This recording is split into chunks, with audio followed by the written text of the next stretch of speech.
భయపడకుము, నీవు దేవుని వలన కృప పొందితివి.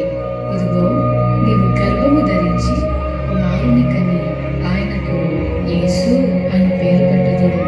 ఆయన గొప్పవాడై సర్వోన్నతుని కుమారుడనబడును. నేను పురుషుని ఎరుగని దాననే, ఇది ఎలాగూ జరుగును?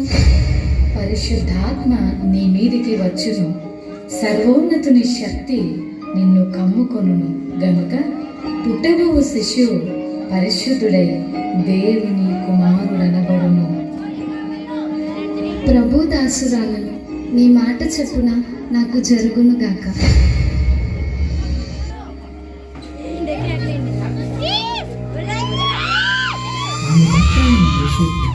నీతిమంతుడై ఉండి ఆమెను అవమానపరిచిన ఉద్దేశించి అతడు ఈ సంగతులను గురించి ఆలోచన చేయుచుండగా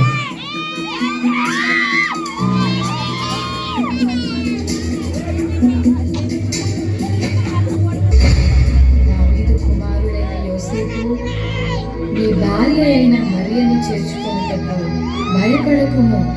ఆమె గర్భము ధరించినది పరిశుద్ధాత్మ వలన కలిగినది. ఆమె ఒక కుమారుని కనును. తన ప్రజలను వారి పాపముల నుండి ఆయనే రక్షించును గనుక ఆయనకు యేసు అని పేరు పెట్టుదువు. యోసేపు నిద్ర మేలుకొని ప్రభువు దూత తనకు ఆజ్ఞాపించిన ప్రకారం చేసి తన భార్యను చేర్చుకొనెను.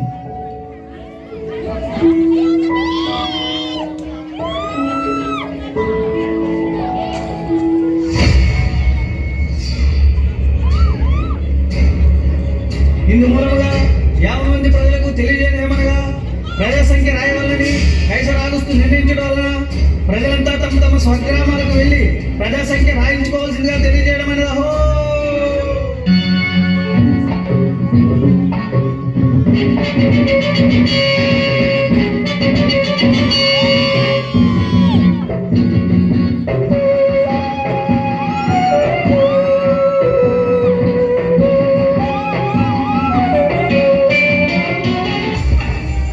అమ్మా, నా భార్య నిండు చూడాలి, మీ ఇంట్లో కొంచెం స్థలం ఇస్తారా?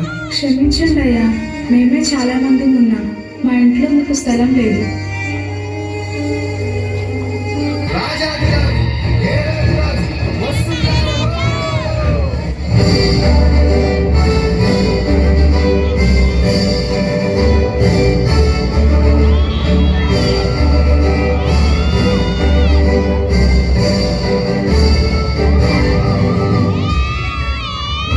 హేరోదు దినములలో యూదా దేశపు బెత్లెహేములో యేసు పుట్టిన పిమ్మట ఇదిగో తూర్పు దేశ జ్ఞానులు యెరూషలేముకు వచ్చి, యూదుల రాజుగా పుట్టినవాడు ఎక్కడా?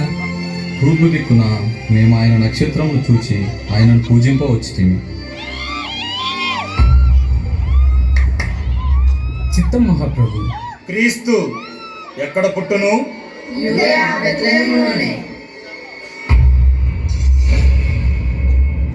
సరే, మీరు వెళ్ళి ఆ శిశువు విషయమై జాగ్రత్తగా తెలుసుకొనగానే నేను వచ్చి ఆయనను పూజించినట్లు నాకు వర్తమానము తండి.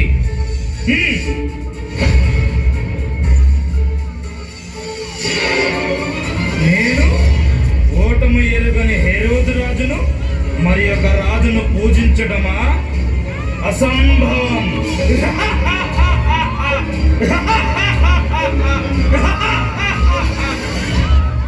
ఆ దేశంలో కొందరు గొర్రెల కాపరులు పొలంలో ఉండి రాత్రి వేళ తమ మందను కాచుకొనుచుండగా, ఈసారి చంపేస్తుందిరా, ఈసారికి గొర్రెలెట్ చేస్తా ఏంట్రా మళ్ళీ ఈరేసా? ఏం చెప్పను రా మల్లేసా, ఈసారికి మనల్ని కలుసుకోవడం పెద్ద బాధగా ఉంటే గొర్రెలు కూడా గాయాలేంట్రా.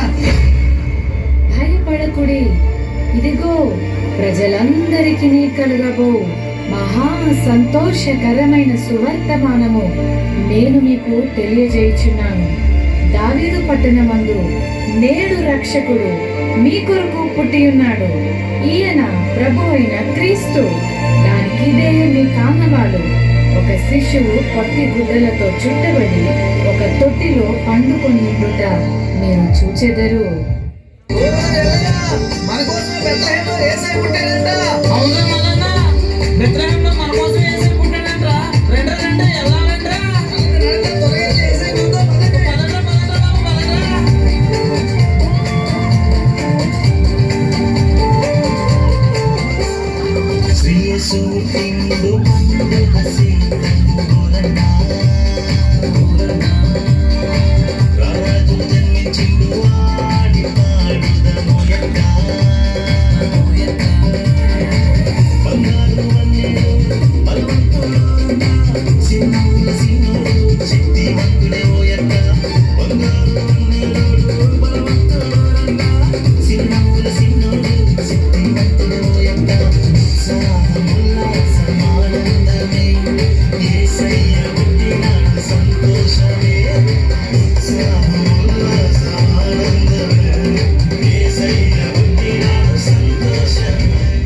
వీళ్ళంతా ఎక్కడికి వెళ్తున్నారు?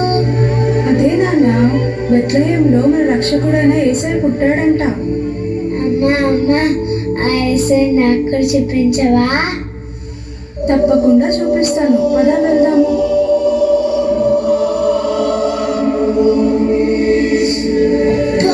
యేసయ్య ఎంత ముద్దుగున్నాడో.